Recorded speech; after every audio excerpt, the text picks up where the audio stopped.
Good morning, good afternoon, good night. Whatever time of day it may be where you are at, thank you for making me and Kai's Sports Opinion, aka the KSO, a part of your day. Now, in the last couple days, since the Monday episode came out, I'm recording this on Wednesday, the 10th of June. Usually we have an episode that comes out every Monday. I have a lot to talk about, and by Monday they might be outdated. So, going to do this right now, and this might be out Thursday, Friday, Saturday. I'm not sure, 11th, 12th, 13th. But whenever you're hearing this and whenever you listen to it, thank you for choosing it. My name is Kyler Durham. I'm a member of iFilm Cinemas Production, Not Your Normal Podcast, Academy of Conspiracy, a bunch of different stuff. So, the number one reason that I really, really wanted to do this today was I told Aaron, I got some stuff to talk about, got to do a sports podcast. I guess Adam Silver got the LeBron shirt, NBA first. I think Adam Silver watches the podcast. Aaron's laughing off camera. I guess NBA players listen to the podcast because on episode 2, I talked about the NBA's back. Great, that's amazing. But why? Why the dates? Why the time? Why aren't we doing this when we're doing it? Let's pump. I literally said the words. Let's pump the brakes. Let's slow down.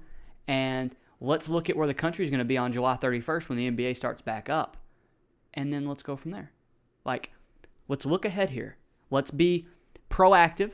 Let's not be reactive. The NBA is being a delayed reactivity. They're trying to react to the situation instead of being proactive. And by the time July 31st comes around, like I said in my other the second podcast, was things are going to be open. Things are going to be a little more back to normal by then. So let's workshop some things a bit. And NBA players have came back to this proposal that had been accepted, and they're very hesitant about going to Orlando. And some of them said it was because of family, which, like I said, you're away from your family for almost 3 months. Long time to be away from your family. There's still the coronavirus out there, and there has been people at Disney World before everything shut down, and there's people in Orlando on the streets that they're going to run into, and people that have been in and out of those hotel rooms, as well as the workers that work in that hotels that they're going to be staying in. So how safe is this anyway to begin with? Second off, how far behind is it going to be when it actually happens? When July 31st comes and the MLS has been going on for a month, and they're putting fans back in stadiums, and Major League Baseball is back, and they're putting fans back in stadiums, and then here you are with all your players in Orlando, and you get what I'm saying? They're behind the curve, kind of, if that makes any sense. And like I said, if it started like today, from Monday, if the NBA season started today or this weekend, the 11th, 12th, 13th, 14th, if it started sometime this weekend, it's perfect. It is perfect. But it starts a month from now, and they waited so long to finally react and do something about it, when instead of reacting, they should have been proactive, like I'm saying. Proactive's not a sponsor, just love the word. That it's too late now. You're doing stuff that would have made sense in May. The world moves fast. But a couple NBA a group of NBA players have came out saying that they're hesitant. And I'm going to read this from ESPN.com. Obviously, they know what they're talking about. The article is called Faction of NBA Players Hesitant on Restarting Season in Orlando Bubble. It's from Adrian Wojnarowski. If you don't know who he is, he's always right. This is verbatim. As a faction of NBA players hold conference calls to discuss uncertainty about restarting the season in the Orlando bubble, the NBA and Players Association are agreeing on a plan that would allow players to stay home without consequences. There were 40 to 50 players on and off a conference call in the past 24 hours discussing a number of concerns centered on the restart in Orlando. But there's been no formal petitioning to the NBA Players Association among any group wanting out of the 22-team resumption, sources said. As players have started to come to terms with the restrictive and isolated nature of the Orlando bubble, including no visitors until after the first round of the playoffs, nearly 7 weeks after the opening of mid-July training camp, there's been increased dialogue about the prudence. I like that word. About the prudence of restarting the season for a number of players, especially those on non-championship contenders. Like I said in the last episode, Phoenix Suns, Sacramento Kings, teams like that. Why are they there? Executives and coaches around the NBA have had significant concerns about how players will adapt to an environment unlike any they've ever experienced, and how those hurdles could impact the sustained competitive drive for teams. Who said that? That it won't be as competitive? Me. And many have worried, too, especially on those teams that aren't title contenders, if players will start seeking avenues to bypass the resumption altogether. Players are citing a number of concerns, including family situations, the inability to leave the Disney World Resort campus, COVID-19, and the implications surrounding the emergence of social justice causes in the country. Participants in Orlando, including players, will not be allowed to leave the bubble environment without a 10-day quarantine upon returning to the Disney World, the Disney grounds. Players with medical issues that might place them in high-risk categories could seek an independent examination to learn whether they would be excused from participating. Even those told that they're fit to play would still be allowed to bow out of Orlando, again, without pay for those 8 regular season games. Those players deciding against the Orlando trip, wouldn't be paid for missed games. The league started withholding 25% of players' checks on June 15th because of the force. I don't know what that is. It's some collective bargaining agreement thing. The NBA and the NBA Players Association have been working around the clock this week to finalize the terms of the restart and hope to have a term sheet and a health and safety protocol guide available to teams and players this week. I mean, I said it Monday. Players aren't going to want to be away from their families that long. Players aren't going to want to be in one area that long. And how competitive is it going to be for the Phoenix Suns, the Sacramento Kings? I don't even remember who else is in it, and I'm a huge NBA fan. It's not a good idea. And like I said on that episode, and I'm saying here, I don't have a solution. I'm not saying that. Well, I am saying I'm right. I'm going to toot my own horn. I'm right. It's an idea that, in theory, is fantastic. You finish the NBA season, you do all that stuff, and you have a champion. Leagues have done it before. Major League Baseball had a strike in the 90s. Can't remember the year. There just wasn't a champion that year. It's okay. The ABA, they had a season, I believe, where there wasn't a champion. It's okay. It's okay to go, hey, we had a once in a generation. I mean, there hadn't been a pandemic like this since like the Black Plague or something. So it's very rare. Just, you waited too long. It's okay. Pump the brakes. Slow down. Just go, we're going to give some time off. We're going to continue what we said we were going to do, and we're going to start the season in early December. Give players time to be with their families, to recover from injuries, all that stuff. We don't want to compete with the NFL anyway in late October, early November. I mean, who watches the NBA on Thanksgiving? I don't. I watch the Dallas Cowboys on Thanksgiving. I watch football on Thanksgiving. I mean, you're with your family. You're not watching the NBA. No one watches the NBA until Christmas. It's true. I love the NBA, and the NBA gets murdered by the NFL and college football. Nobody watches it. Not until December. So, just if you don't have a solution today, and players that are willing to be back and come back and play today, which players aren't, and I understand you're coming back into a really competitive environment and you've been off for 3 months. Yeah, it's how you get injured. It's not a smart idea. And I like that NBA players have been like, hey, on paper, good idea, but we don't like this. And that's what I've been saying the whole time. That's what I've been saying is I want basketball back. I want the NBA back, but under good circumstances, not this way, if you know what I mean. So maybe NBA players listen to this. You think so, Aaron? Maybe? Yes, no? Aaron said yes. I agree. So only reason why I wore the LeBron shirt is because of this topic, but I got a second topic here. Aaron's telling me to hold on. What? What? Okay. Yeah, let me take this Laker shirt off, and we'll get to our second topic today. A-Rod! All right.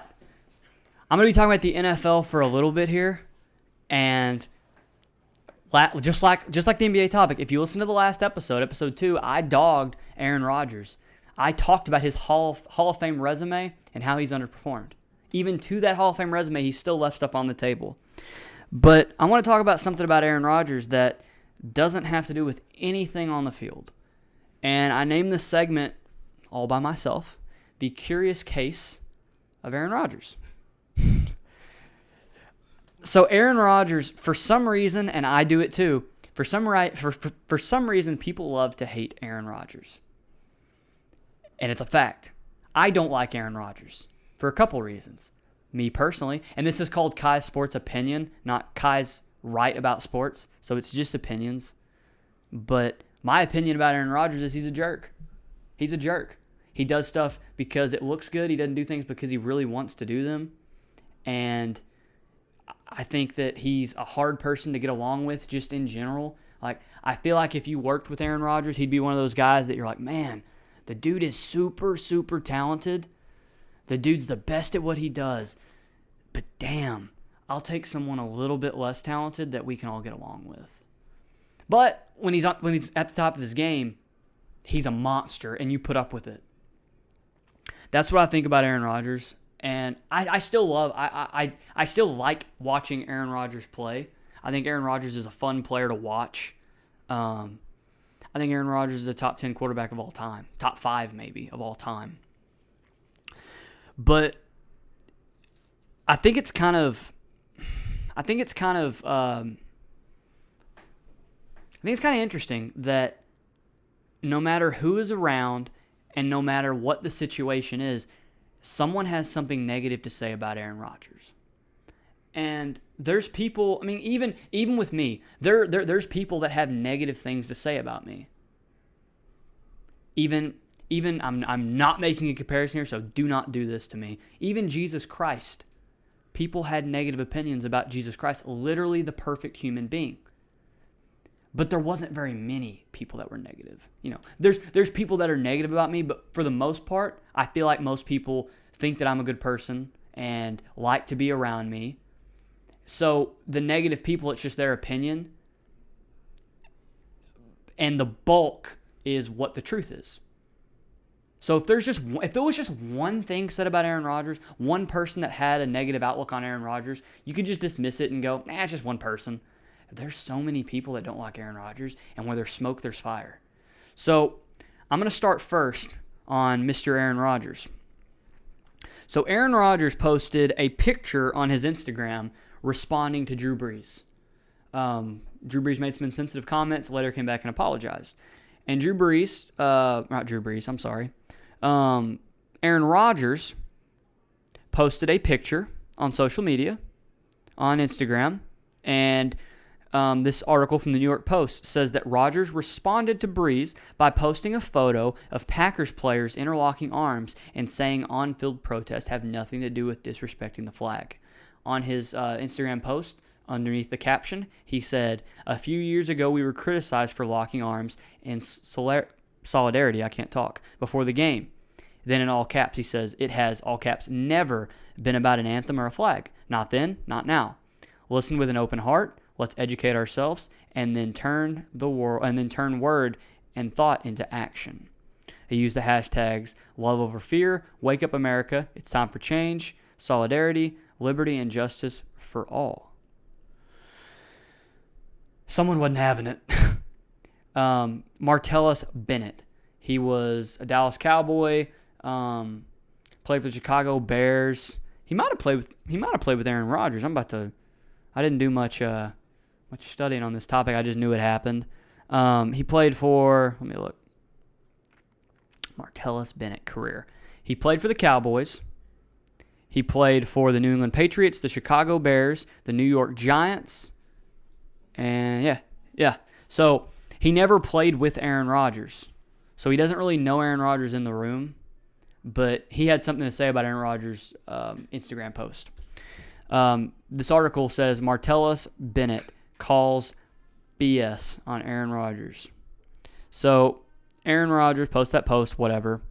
Martellus Bennett, the retired tight end, quote tweeted an old Aaron Rodgers quote in which the superstar quarterback said of his teammates kneeling, "They have a battle for racial equality. That's what they're trying to get a conversation started about." Martellus Bryant, he's not in the NFL anymore. Martellus Bennett said, Aaron Rodgers doesn't sound like an ally. He sounds like a spectator. Then he said, this is what he said, not me. He said, so miss me with that bullshit. Show me one. I don't want to see y'all paint these dudes as white saviors that were always speaking up. It's just not true. I was there. He saw what I went through while protesting in Green Bay. And protesting in Wisconsin is a wild experience. Aaron Rodgers is just trying to do what he thought was the noble thing and post this picture and say, hey, I've been with these guys the whole time. I'm with y'all. And Martellus Bennett said, no, it's BS. It's BS. You're not with us. You're trying to be a white marauder, a white savior. You're not. So when he's trying to fight injustice, people hate on Aaron Rodgers. When the fires were going on in California, where Aaron Rodgers is from, where his family lives, Aaron Rodgers donated $1 million to families and to help fight the fires, to firefighters, to help fight the fires in California. People were like, yeah, that's great. Thank you so much. Aaron Rodgers' brother, his own blood brother, he said, thank you, but you haven't once called on mom to make sure she's okay. Aaron Rodgers donates money, and his brother dogs him. His brother calls him out and says, basically what his brother says is, you're just doing that to look good. You don't care. You don't even call your own mom, who lives in California, to make sure that she is okay, dad's okay, that I'm okay. You don't care. You're just doing it to look good. So I just think it's interesting that no matter what Aaron Rodgers does, someone has a negative opinion about it. And no matter how many touchdowns he wins, no matter how many MVPs he wins, no matter how many more Super Bowls he wins and wins in his career, it doesn't matter. Someone's going to have something bad to say about Aaron Rodgers, and I'm not sure why. I think maybe it's because of the way that he is and that he's just hard to work with and he's just not all around that great of a guy. I'm not saying he's a bad guy. Does charity work, great on the camera. Teammates in the locker room, I think, like him. Or at least they act like they do. But when you basically get a coach fired, when you basically have shunned your family and then you donate money to an area that your family lives and your brother says, awesome, why don't you call mom and ask how she is? And then you think you're trying to make a statement about racial equality, and Martellus Bennett, a African-American that played in the NFL, goes, no, that's bullshit. I'm just saying, where there's smoke, there's fire. No one has anything nice to say about Aaron Rodgers. And it's just the curious case of Aaron Rodgers.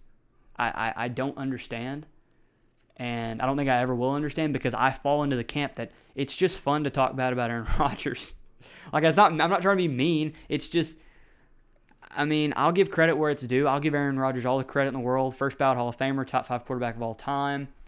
Done charitable works. Would be cool to have dinner with Aaron Rodgers.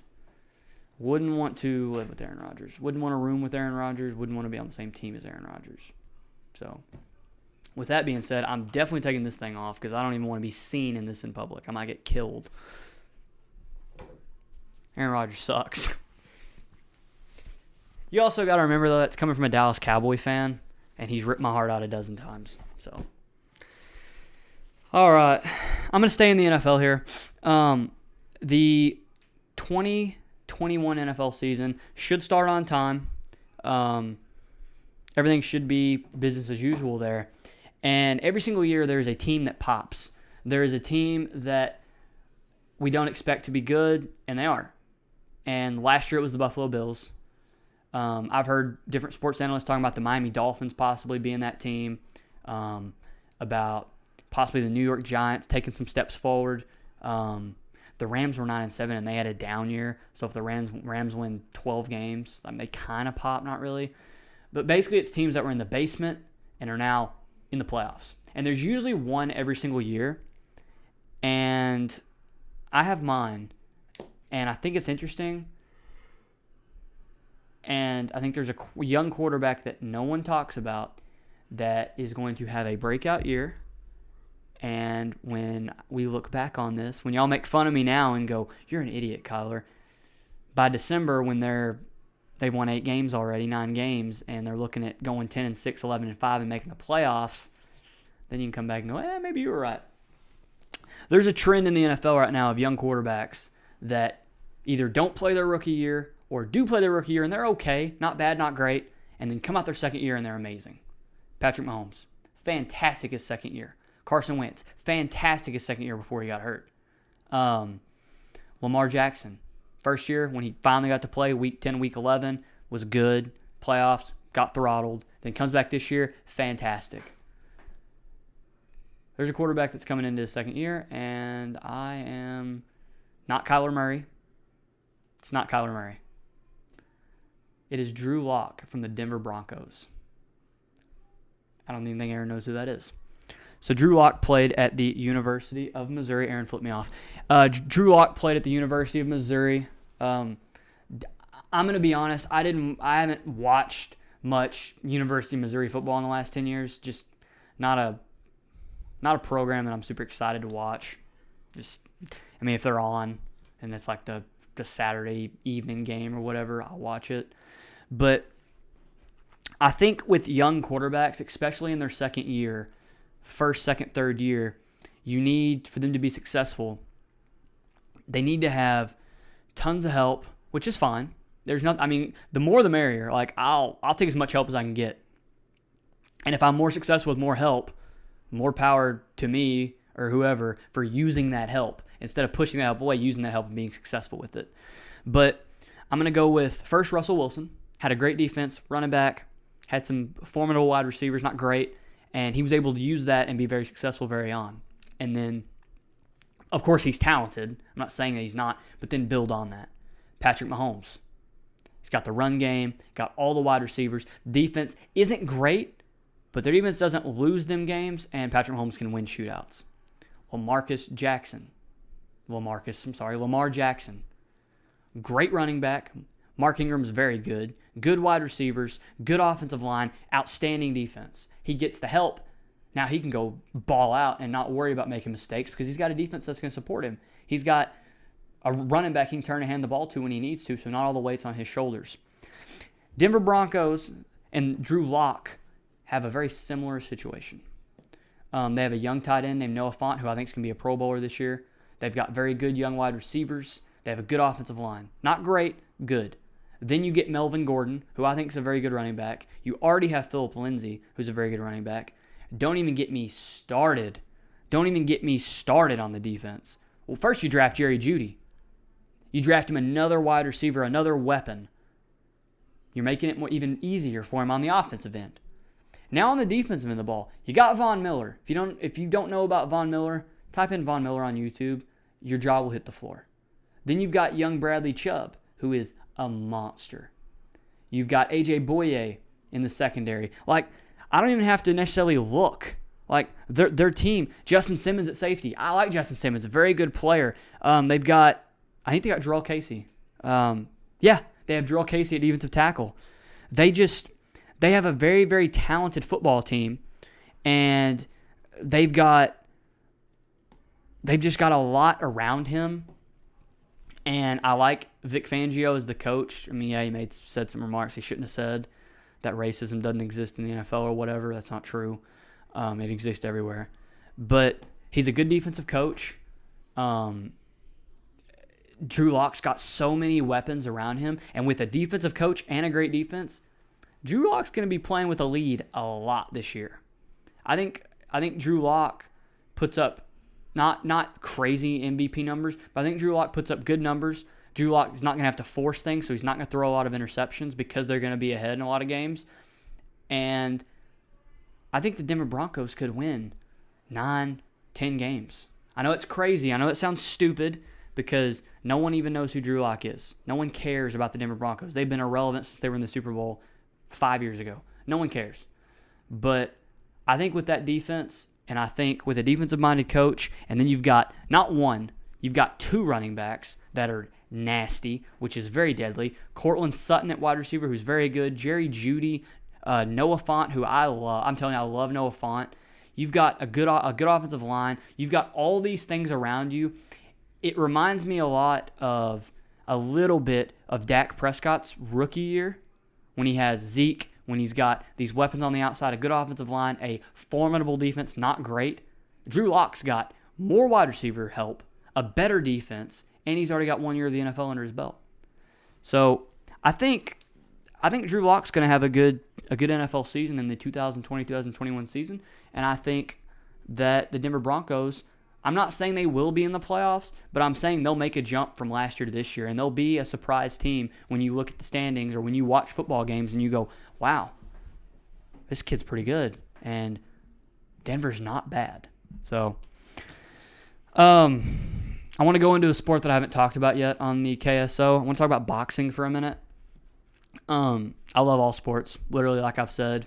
If it's people competing at a high level and it's got a ball, a puck, some type of you score some goal, or it's somebody getting the crap beat out of them, I like it. Boxing, UFC, soccer, hockey, I'll find a way to talk about all of them. So I'm going to hit boxing for the first time. Tyson Fury and Deontay Wilder have had a little feud going on for, a couple years now? Maybe 2 years? About 2 years. And the first fight ended in a draw. It ended in a draw. Neither guy won.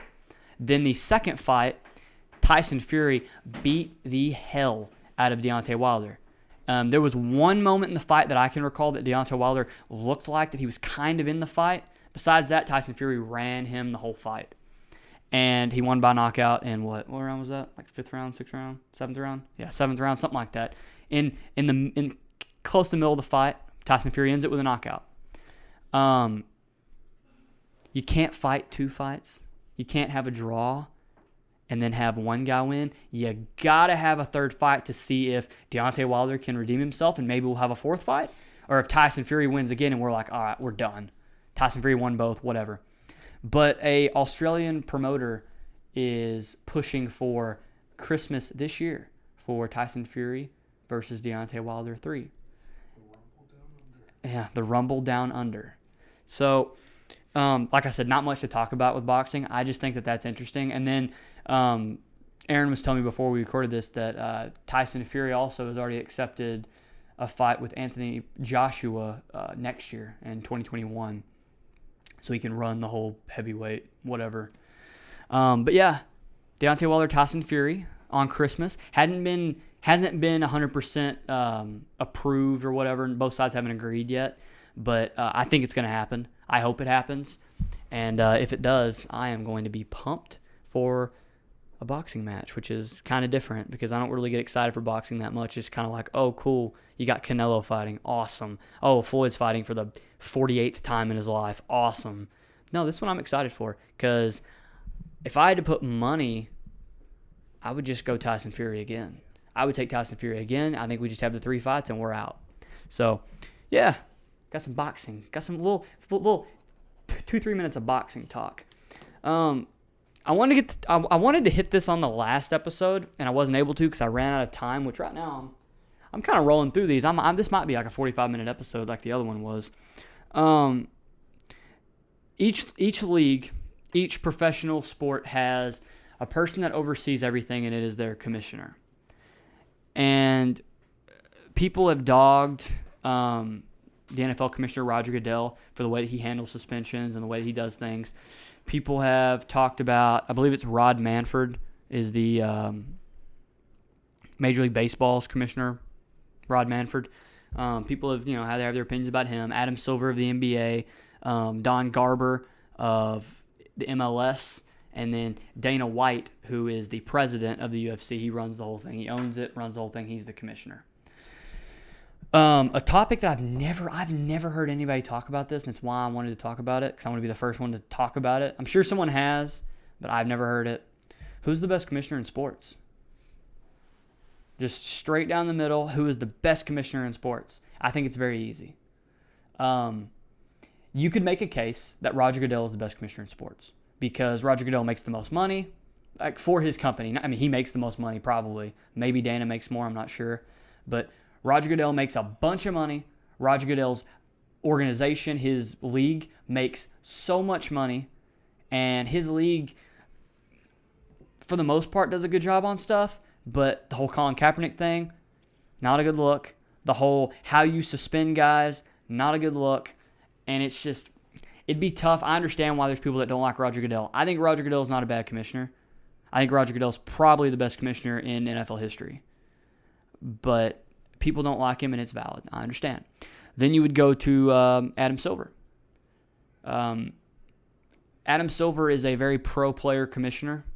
Adam Silver does a very good job in allowing players to speak their mind, allow players to be themselves, and allow players to have a platform, which is cool. But Adam Silver gets ran over sometimes. Adam Silver is sometimes, in my opinion, a little weak. He doesn't act like a commissioner all the time. I feel like he wants to be a friend to the players, and that's not a good thing. You're running a business. I think, and there's people that are going to insanely disagree with this as well. If you follow NBA basketball, I think David Stern is a better commissioner than Adam Silver. David Stern and Michael Jordan made the NBA global. They made the NBA global, and they made it on a Tuesday night. There's a Chicago Bulls game on TV that everyone watches. That wasn't just Michael Jordan. That was David Stern pushing his star athlete, the guy that is going to make the money and realizing that there's money to be made and doing that, pushing the right guy. Did David Stern do some weird things and some bad things? Yeah. Whole Chris Paul, Kobe Bryant thing, not accepting the trade to the Lakers, a little weird, a little suspect.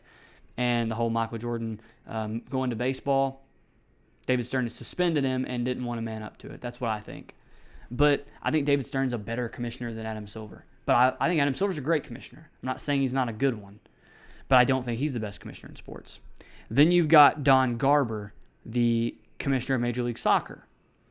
I don't really know a lot about the ins and outs of soccer.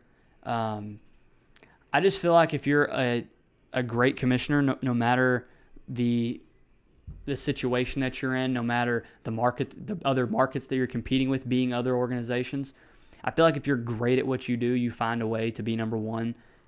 Major League Soccer in the United States is like the sixth or seventh. I love soccer. I can't. Cristiano Ronaldo, my favorite player. Fantastic. World Cup, I'm watching it. Women's World Cup, I'm watching it. Carly Lloyd, she's a beast. Like Lionel Messi, I love soccer. But I'm not watching the MLS. Even if it's on, I'm not watching I'm not watching MLS.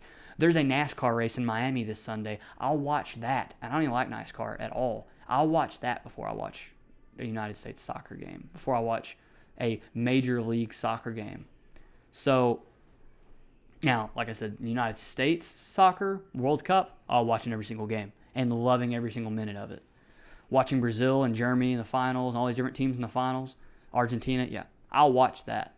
But Major League Soccer, I'm not watching the New York Red Bulls and the LA Galaxy or the FC Dallas. Like I'm not watching. It doesn't pull the average viewer in. And I think if you're a fantastic commissioner, you find ways to pull the average viewer in, like the NFL does, like the NBA does. Now I'm going to get to my last commissioner, and I saved the best for last. Aaron looked at me and said Dana because he knew I hadn't talked about the UFC yet. Dana Frederick White, DFW. Yeah, his middle name's Frederick. I think Dana White's the best commissioner in sports. Straight down, like I'm talking 100% right down the middle of the street. That dude's the best commissioner in sports. Nobody touches him. He literally took the idea of mixed martial arts competitions and turned it into $1 billion industry in 20 years. Yeah, a little more than 20 years. What, like maybe 25 years? First UFC fight was in 1997. It was in 1997. 23 years. In 23 years, a year to get everything planned, 2 years to get everything planned. So in 25 years, Dana White took mixed martial arts competitions that people would come, family members, whatever, would come in to the stands and watch into a multi-billion-dollar organization. It didn't take 50 years like other sports. It didn't take multiple countries like other sports. One guy driven with an idea. And Dana does a better job than any other commissioner. Because Dana White will say whatever the hell he wants because it's his company. And he doesn't care if you don't like him. You like the fights. You like the fighters. You're going to watch the product. He puts good fights together. And he doesn't... He's right there in that sweet spot, which is why I like him so much, is he lets guys have their opinions. He lets guys that have strong opinions, like Conor McGregor, like TJ Dillashaw, like Cody Garbrandt, like... I think his name's Colby Covington. He lets guys have their opinions even if they don't like Dana White. Colby Covington has made comments about Dana White, and Dana gave him a fight the next card. So he lets you have your opinion. He'll retaliate. He said Colby Covington's a loud effing idiot. He's just a loud effing idiot. Like, who cares? Dana doesn't care where you're from, what you do, what you say, what you stand for. If you're an okay guy, like he can trust you to go put on a fight and to not do anything stupid for an hour, if he can trust you to do that, he'll give you a chance. He gets talent from everywhere. He gets talent from other countries. He gets talent from other leagues, from other fighting leagues. He gets company from other organizations such as CM Punk. I know people don't like him. CM Punk, Brock Lesnar. Like, he pulls guys from the WWE. And then he takes people that never had a platform before, like Ronda Rousey. She becomes an icon. And then when she's done here, he's helped her build such a following that now she can go to the WWE and be great. So he builds brands. He's a brand himself. He is the UFC. Aaron's laughing. It's true. He is the UFC. Roger Goodell's not the NFL. Adam Silver's not the NBA. Rod Manfred's not Major League Baseball, and Don Garner's not Major League Soccer.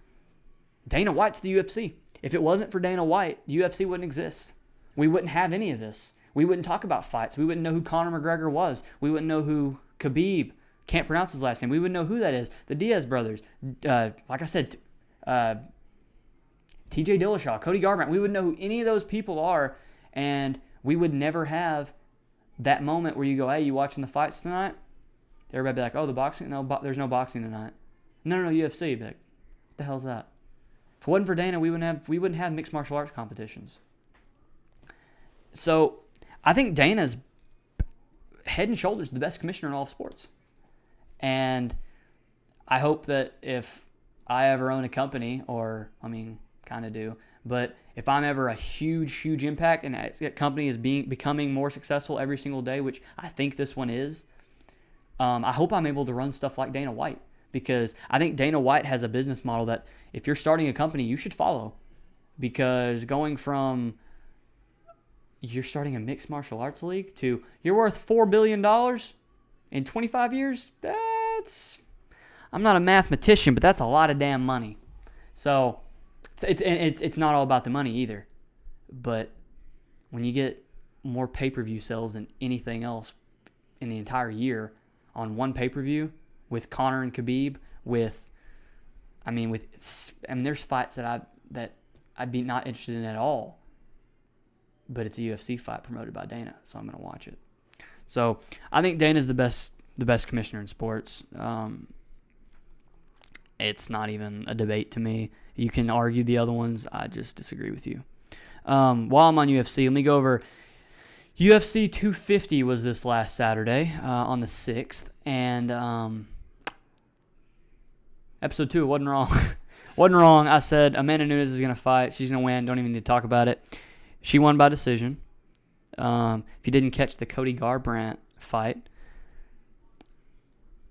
at the bell, Sleeps Raphael, however you pronounce his last name, Asunsao or whatever. But the fight that I wanted to talk about is Sean Sugar O'Malley Suga Show versus Eddie Wineland. Sean O'Malley has been a fighter that he's now 12-0 in the UFC, and he's liable. Dana, give him a title shot, please. He's liable to get a title shot soon. Was it really? That fight was out after a 2-year layoff. I did not know that. So if you didn't catch that fight, just go to YouTube, type in Sean Sugar O'Malley versus Eddie Wineland, and just watch. It's fantastic. I thought that was a very good card. But I feel like every card, I'm not trying to be like, to make my point even stronger because I just said Dana's the best commissioner or president or whatever in sports. Every UFC card's a good card. Every single one of them that I catch, that I watch a little bit of highlights of or whatever, I'm like, that's a good fight. That's a good fight. Damn, that's a good fight too. What a good, this has been a good card. It's been probably like 25 cards since I've said, it wasn't a very good card. They're always good fights, but Suga Sean O'Malley, very, very, very nice. And I want to see what happens with old Sugar Sean here in the next couple months to see if he gets that title fight that he's been looking for. So before I wrap things up here, I got two more topics, and they're both NFL. I'm going back to football. Not wearing Aaron Rodgers jersey again because he's a jackass. I want to talk about Jameis Winston for a minute. Jameis Winston being last year was the Tampa Bay Buccaneers quarterback, and he was replaced by Tom Brady, the greatest quarterback of all time. Jameis Winston became the first quarterback in NFL history last year to throw 30 touchdowns and 30 interceptions. That's a rough stat. He is now the third-string quarterback in New Orleans in a current NFL when teams do not carry three quarterbacks. So I don't know what's going to happen. I don't know what's going to happen with Jameis Winston this year. I don't know if he's going to get cut. I don't even know if he's going to make it through training camp. I'm not sure.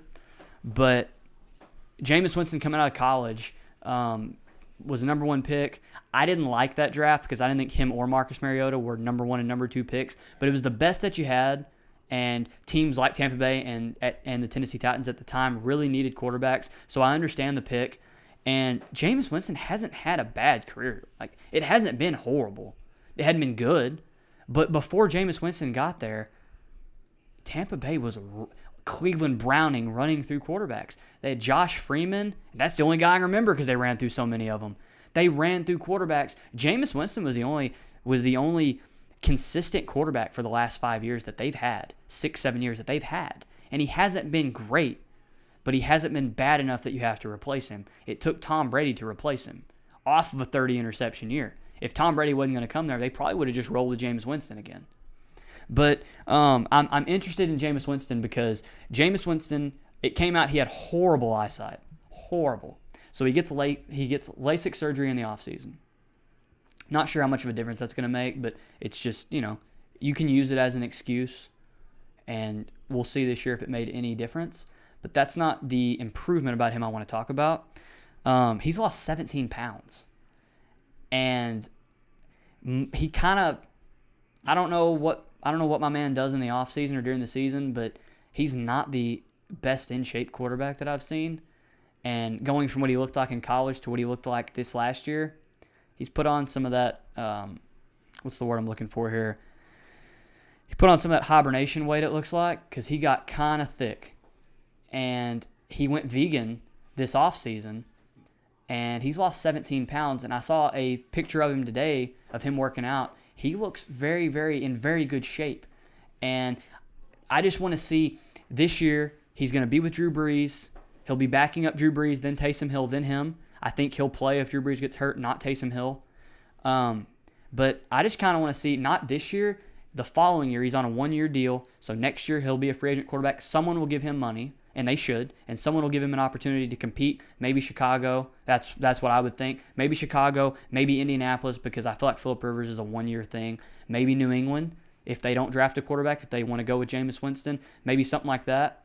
But I'm really interested to see what happens working with Drew Brees in the film room, in the quarterback room, and on the practice field, then watching Drew Brees this season and taking that into the next team that he plays for, or possibly being Drew Brees' heir apparent and staying in New Orleans with Sean Payton and seeing what happens there. But I think Jameis Winston's career is not over. I don't think Jameis Winston is going to be on the bench or a backup for somebody for the next 3-4 years until he retires. I think Jameis Winston can play in the NFL.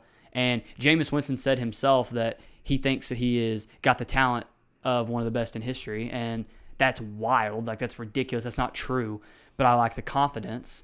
And that says a lot about what he thinks about himself and his character. So I'm interested to see what happens with Jameis Winston over the next about 2 years. Like I said, he'll be he'll be competing for an NFL starting job in the next 2 years somewhere. And having the LASIK surgery and being vegan and losing that weight and getting in better shape, to me, that says that he's finally taking it serious. And, there's no better time than now. So the last topic I want to talk about, and then I'm wrapping this up, right at 45 minutes. I'll try and wrap this up at 50 minutes. There's a quarterback that plays in the division of my favorite team, the Dallas Cowboys. And people in this area hate him because of who he plays for, and people in this area do not want to admit that he is good. Like my father. Yep. I'm smarter than my dad. No. I'm not an idiot like my dad. I can look at a quarterback I've done it with multiple players. I can look and go, don't know why, that dude's good. Don't know why, but I like that guy. That guy's got talent. And I think Carson Wentz, not only currently, this is coming from a Dallas Cowboy fan, not only is great, Carson Wentz will be great. I think, don't give me that look, Carson Wentz is the only quarterback in NFL history for his first 3 years to throw 20 touchdown passes and 7 or less interceptions his first 3 years. Is that because he holds on to the ball too long and doesn't want to throw an interception? Maybe, but I'd rather throw the ball away than throw a pick. I'll give him that. In his career, he's thrown 81 touchdowns and like 21 picks in 3.5 years. That's fantastic. He's got a fantastic passer rating. He throws for yards on yards on yards. Before he gets hurt his second year in the NFL, if he doesn't get hurt, the year that Tom Brady won the MVP, if he doesn't get hurt, Carson Wentz wins an MVP. He does. And he just wins the damn division.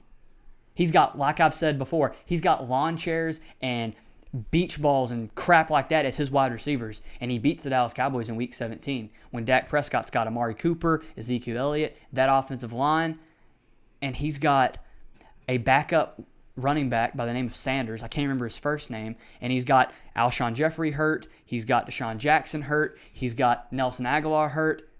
It's literally Carson Wentz, Zach Ertz, a depleted offensive line, and a third-string running back that he carries to the playoffs. So Carson Wentz does a lot with less. And I understand there's a durability thing with Carson Wentz about him not being able to stay healthy. I understand that. That's a valid thing. Just accept that he's going to play 12, 13 games a year, and he's going to miss. He's missing 3 or 4 games a year, and just have a backup that can win one game. And you've got a quarterback, in my opinion, the closest quarterback to the raw talent of Patrick Mahomes and Russell Wilson, and he's right in the division, and he plays for Philadelphia. My dad's just about to choke. I need a microphone because I think Carson Wentz is fantastic. I watched a little bit of film on Carson Wentz. Carson Wentz just got talent that you can't teach. He's got the footwork that you can't teach. Got an arm that's just nasty, and he has his comparison to his release was comparable to Dan Marino, who's got one of the fastest, best releases I've ever seen and anyone's ever seen in NFL history. Maybe Aaron Rodgers has got a better release. That's it. The dude literally checks all the boxes. He's put up the numbers. He's won the games. I mean, was in the race for MVP, but then he gets a very unlucky injury. The only thing he hasn't done is win a Super Bowl, but Nick Foles did it for him. He got the team started. So I think the Eagles did the right thing in going with Carson Wentz and not going with Nick Foles. And I think if he stays healthy, that's the important thing, is if he stays healthy, I think Carson Wentz is going to be a very, very good NFL quarterback for a very, very long time. And I think that Carson Wentz could be in the Hall of Fame one day with multiple Super Bowls. I need a microphone. My dad says he needs a microphone. Hand me your damn microphone. I like Carson Wentz. That's what I'm saying. As a Dallas Cowboy fan, I like the talent of Carson Wentz, and I hate that people just want to disregard his talent because he's had a couple injuries. I mean, Tiger Woods had a couple injuries. He's still a beast. He was still a monster. So, I don't know. My eyes just tell me that, don't know why, that dude's got it. So, I'm going to wrap this up. I'm right at 50 minutes. If you made it this far, thank you very much for listening to me rant about the NFL and boxing and the UFC and all that stuff. And also, I'm going to end every podcast this way. If you or a loved one suffer from depression and you have that issue and you don't know how to cope with it, if you have severe depression, if you're having issues with emotions and stuff like that, get help. Don't do nothing, because doing nothing is making a choice. And I myself have suffered from situational depression, and it sucks. It's not great. And if you don't get help from depression, depression leads to suicide. Don't be a statistic of the number of people that committed suicide this year or next year. Get help. What? Okay. Get help. There's friends. There's family members. There are people that are willing to help you.